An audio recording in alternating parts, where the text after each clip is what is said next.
नमस्कार. विद्यार्थी मित्र हो, आपण भारताचे राष्ट्रपती यांच्या संदर्भामध्ये माहिती बघत होतो.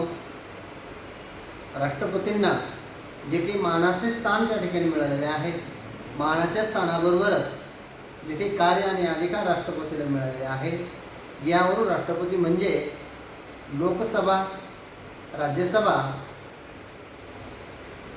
आणि या दोन्ही सभागृहाबरोबर जे तिसरं सभागृह म्हणून राष्ट्रपतीच्या पदाला त्या ठिकाणी म्हणून ओळखल्या जातं. राष्ट्रपतीला एवढे विपुल अधिकार भारतीय राज्यघटनेने दिलेले आपल्याला दिसून येतात. राष्ट्रपतीच्या परवानगीशिवाय कोणतेही धनविधेयक लोकसभेत सर्वप्रथम मांडता येत नाही, हे आपण बघितलेलं आहे. राष्ट्रपती संसदेचं अधिवेशन जर नसेल तर हुकूम काढू शकतात. याशिवाय अनेक प्रकारचे अधिकार राष्ट्रपतीला जे देण्यात आले आहेत, या अधिकाराचं स्वरूप लक्षात घेता राष्ट्रपती हे एक तिसरं सभागृह म्हणून त्या ठिकाणी कामकाज करत असताना आपल्याला दिसून येते. एवढे व्यापक स्वरूपाचे अधिकार भारताच्या राष्ट्रपतीला त्या ठिकाणी मिळालेले आपल्याला दिसून येतात. राष्ट्रपतीच्या अधिकारामध्ये आपण सर्वप्रथम कार्यकारी अधिकारासंदर्भामध्ये चर्चा केलेली आहे. यानंतर शासनविषयक अधिकार देखील आपण बघितलेले आहेत. आज आपण भारताच्या राष्ट्रपतीचे जे उर्वरित अधिकार राहिलेले आहेत त्यांचा प्रमाणश या ठिकाणी घेणार आहोत. यामध्ये सर्वप्रथम लष्कर विषयक अधिकार, या अधिकारांची आपण चर्चा करणार आहोत. तसं जर बघितले, भारताचे राष्ट्रपती हे तिन्ही सैन्य दलाचे प्रमुख असतात. यामध्ये भूसैनिक दल असेल,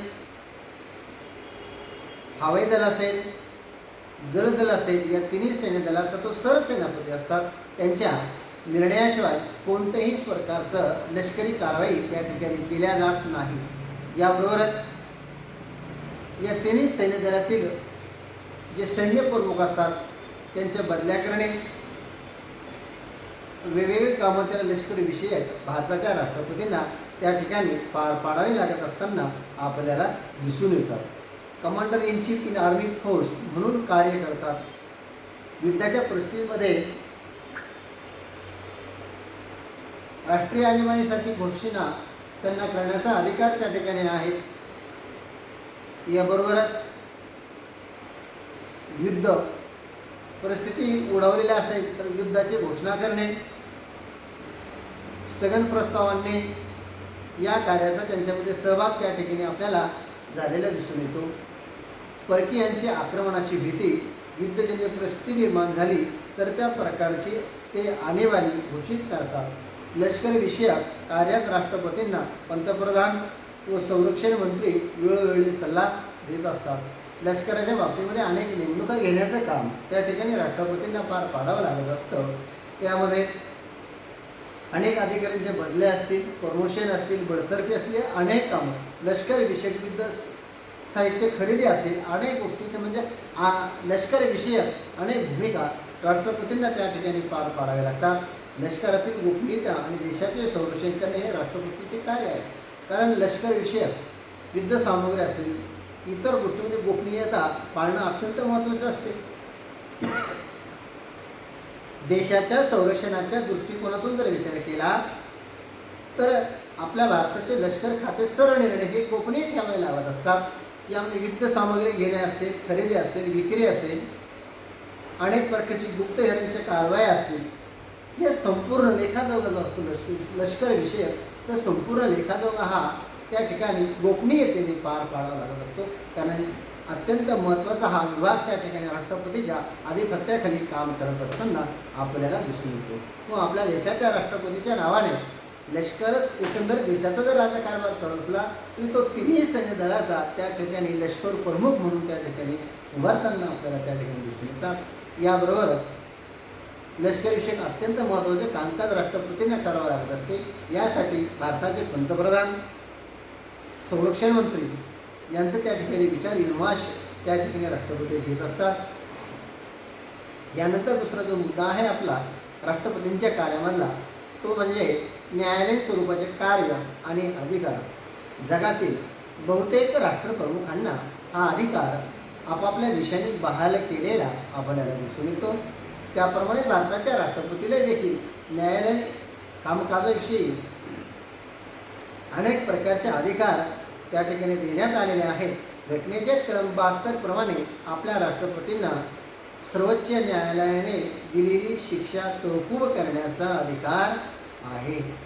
यावर गुन्हेगाराची माफी देण्याचा व शिक्षेत सूट देणे हे अधिकार देण्यात आलेले आहेत. म्हणजे की न्यायालयाला हे महत्त्वाचे अधिकार राष्ट्रपतींना आहेत. न्यायाधीशांनी जर वाटलं की एखाद्या कैदी हा गंभीर स्वरूपाचा गुन्हा जर केला आहे, परंतु त्याच्यामध्ये अनेक मन परिवर्तन, हृदय परिवर्तन त्याचं झालेलं आहे, अनेक समाजोपयोगी कामं त्याच्या हातून त्या ठिकाणी होत आहे, अशा व्यक्तीची शिक्षा कमी करण्याचं काम देखील राष्ट्रपती करत असतात. म्हणून एखाद्या गुन्ह्यामध्ये एखाद्याची शिक्षा कमी करणे, तहकूब करणे, एखाद्याची फाशी रद्द करणे हे देखील व्यापक स्वरूपामध्ये भारताच्या राष्ट्रपतीला अधिकार त्या ठिकाणी मिळालेले आपल्याला दिसून येतात.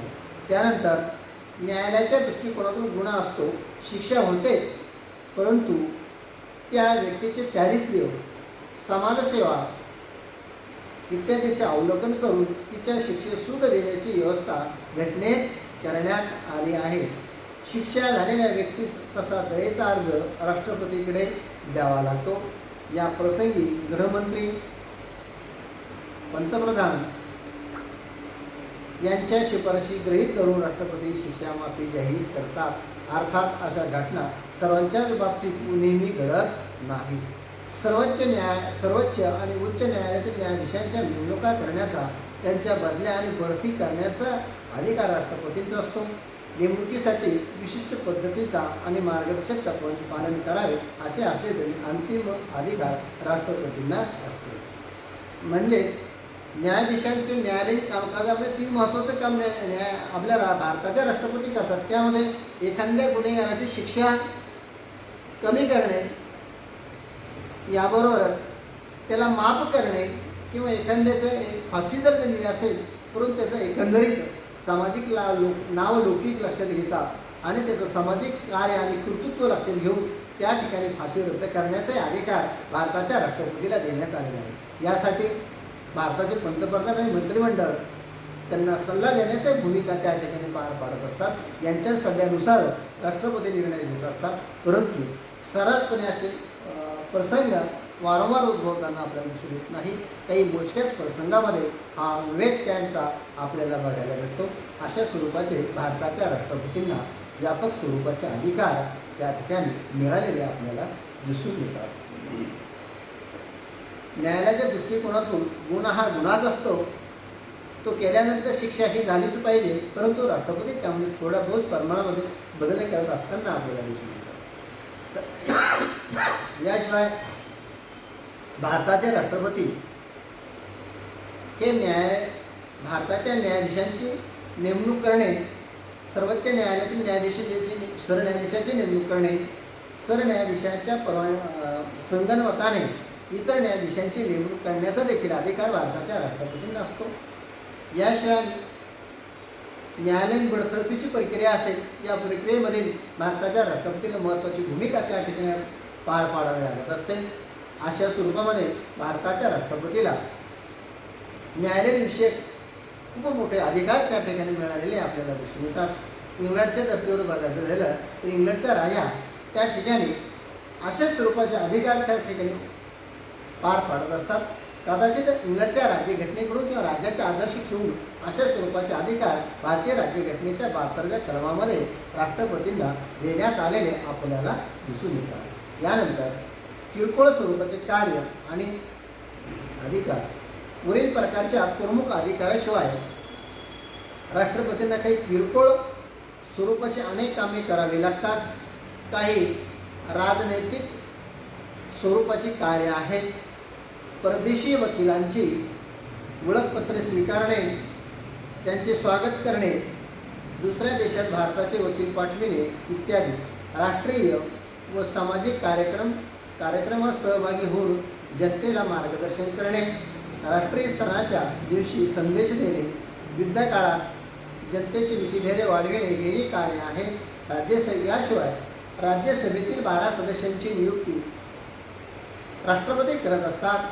यामध्ये मग नियुक्ती करत असताना राष्ट्रपती अशाच व्यक्तींची निवड राज्यसभेवर करतात, जे कला, मनोरंजन, साहित्य, क्रीडा अशा वेगवेगळ्या क्षेत्रामध्ये पारंगत असलेल्या व्यक्तींची एक यादी डोळ्यासमोर आणतो आणि त्यामध्ये जे निवडक जे चांगले व्यक्ती आहेत अशाच व्यक्तींची राष्ट्रपती त्या राज्यसभेवरती निवड करत असताना आपण दिसून येतात. या किरकोळ स्वरूपाच्या कार्यामध्ये राष्ट्रपती अनेकदा राष्ट्रपती पारितोषिक त्यांच्या हाताने देत असताना अनेक ग्रामपंचायतीत त्यांच्या हस्ते राष्ट्रपती पारितोषिक मिळत असते.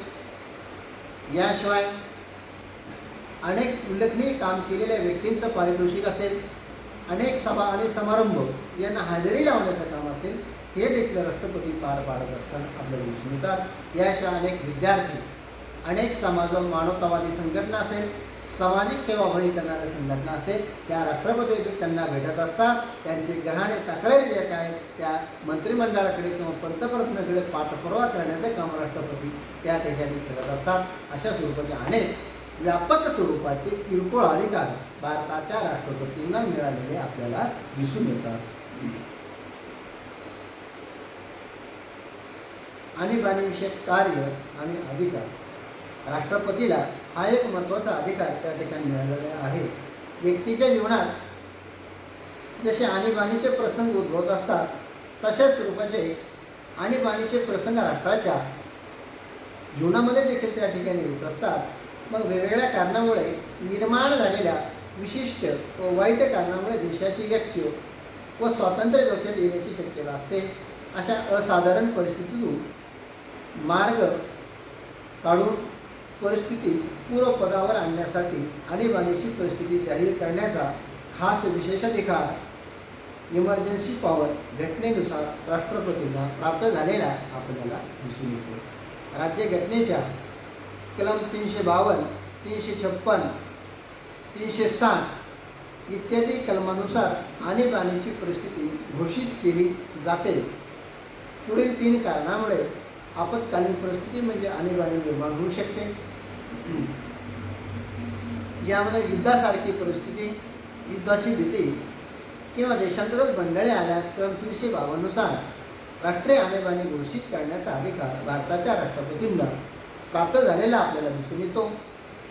यानंतर घटक राज्यातील सरकार अस्थिर बनल्यास किंवा राज्यघटनेच्या नियमानुसार एखाद्या घटक राज्याचं सरकार कार्य करत नाही किंवा कामकाज करत नाही असे जेव्हा राज्यपाल राष्ट्रपतींना कळवितात त्यावेळेस घटनात्मक आणीबाणी 356व्या कलमानुसार लादण्याचं राष्ट्रपती काम करत असतात. यानंतर शेवटची आणीबाणी म्हणजे आर्थिक आणीबाणी होय. एखाद्या वेळेस राष्ट्रावर आर्थिक संकट अनेक कारणामुळे कोसळलेले असेल तर अशा वेळेस देखील राष्ट्रपती आर्थिक आणीबाणी घोषित करू शकतात. 360 नंबरच्या कलमानुसार अशी आणीबाणी घोषित करण्याचा अधिकार भारताच्या राष्ट्रपतींना मिळालेला आपल्याला दिसून येतो. अशा स्वरूपाच्या 3 आणीबाणी ह्या भारताचे राष्ट्रपती त्या ठिकाणी घोषित करत असतात.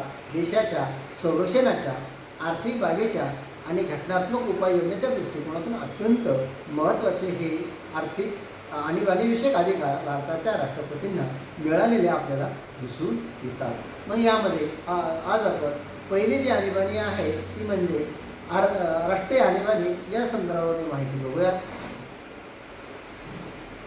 आपल्या राज्यघटनेतील ही महत्त्वाची तरतूद आहे. युद्धाची भीती किंवा अंतर्गत बंडळीतून उद्भवणाऱ्या परिस्थितीतून मार्ग काढण्यासाठी अशी राष्ट्रीय आणीबाणी घोषित करण्याची तरतूद कलम 352 मध्ये करण्यात आली आहे. काही तपशील कलम 352, 353 पासून तर 355 पर्यंत ठेवण्यात आले आहे. देशाच्या सुरक्षेला धोका निर्माण झाला असून गंभीर परिस्थिती निर्माण झाली आहे अशी मंत्रिमंडळात चर्चा होईल व तशी शिफारस ते राष्ट्रपतींना करतील. राष्ट्रपतींना तशी खात्री पटली तरच ते राष्ट्रीय आणीबाणी घोषित करतात. त्यावर पुनर्विचार करा असे मंत्रिमंडळाला सांगू शकतात. राष्ट्रीय आणीबाणी घोषित झाल्यावर 1 महिन्याच्या आत त्यावर संसदेची मान्यता घ्यावी लागते. एकूण निर्विवाद बहुमत आणि उपस्थितांच्या 2/3 मतांनी आणीबाणीची घोषणा स्वीकृत व्हावी लागते. तिचा अंमल 6 महिन्यापर्यंत असतो, तर दर 6 महिन्यांनी संसदेची मान्यता घेतल्यास राष्ट्रीय आणीबाणी कितीही दिवस त्या ठिकाणी अस्तित्वात राहू शकते. या काळात लोकसभा कोणत्याही कारणाने विसर्जित झालेली असल्यास राज्यसभा त्यास मान्यता देईल. लोकसभेच्या निवडणुका झाल्यानंतर पहिल्या अधिवेशनाच्या 30 दिवसात लोकसभेची आणीबाणीच्या घोषणेला मान्यता द्यावी लागते. लोकसभेच्या 10% सभासदांनी सभापतींना किंवा अधिवेशन चालू नसेल तेव्हा राष्ट्रपतींना विनंती केल्यास आणीबाणीच्या घोषणेवर पुनर्विचार करण्यासाठी संसदेचे खास अधिवेशन आमंत्रित केले जाते. 1962 चीनने भारतावर आक्रमण केले होते. त्यावेळी सुरक्षिततेला धोका निर्माण झाला होता. त्याविषयी राष्ट्रपतीची खात्री पटल्यावर त्यांनी ऑक्टोबर 1962 आणीबाणी घोषित करणारा वटहुकूम काढला. परकीय धोका कमी झाल्यावर 1967 ती आणीबाणी उठविण्यात आली. पूर्व पाकिस्तानशी उडालेला संघर्ष, पाकिस्तानशी सुरू झालेले युद्ध यामुळे सुरक्षेला धोका निर्माण झाला, मंडळाची भीती निर्माण झाली होती. म्हणून राष्ट्रपतींनी पुन्हा डिसेंबर 1971 बांगलादेशाच्या युद्धाचे वेळी आणीबाणी जाहीर केली आपल्याला दिसून येते. अशा स्वरूपामध्ये राष्ट्रीय आणीबाणी 1962ला, त्यानंतर 1975-71ला म्हणजे असे 2 ते 3 वेळेस राष्ट्रीय आणीबाणी युद्धासारख्या परिस्थितीमध्ये किंवा युद्ध उद्भवल्यामुळे ही आणीबाणी घोषित झालेली आपल्याला दिसून येते. 1971ची आणि 1975ची आणीबाणी दोन्ही 22 मार्च 1977 रोजी रद्द करण्यात आलेल्या आपल्याला दिसून येतात. अशा स्वरूपामध्ये राष्ट्रीय आणीबाणीविषयक राष्ट्रपतींना अधिकार त्या ठिकाणी देण्यात आलेले आहेत. काही राष्ट्रीय आणीबाणी घोषित केलेल्या 1975ची आणीबाणी 26 जून 1975ला जी आणीबाणी जाहीर केली होती, पंतप्रधान व मंत्रिमंडळाने तसा सल्ला राष्ट्रपतींना दिला होता. या 26 जूनच्या आणीबाणीस राजकीय संदर्भ होता, ते आता सर्वश्रुत आणि सर्वचर्चित त्या ठिकाणी आपल्याला दिसून येते. म्हणजे या ठिकाणी देखील राजकारण किंवा राजकीय पार्श्वभूमी त्याला लागून राहिलेली आपल्याला दिसून येतात. यानंतर आपण या आणीबाणीचे काय परिणाम होतात ते नंतरच्या या तासिकेमध्ये आपण बघणार आहोत. तत्पूर्वी आपण आज या ठिकाणी थांबूया. सर्वांचे मनपूर्वक धन्यवाद.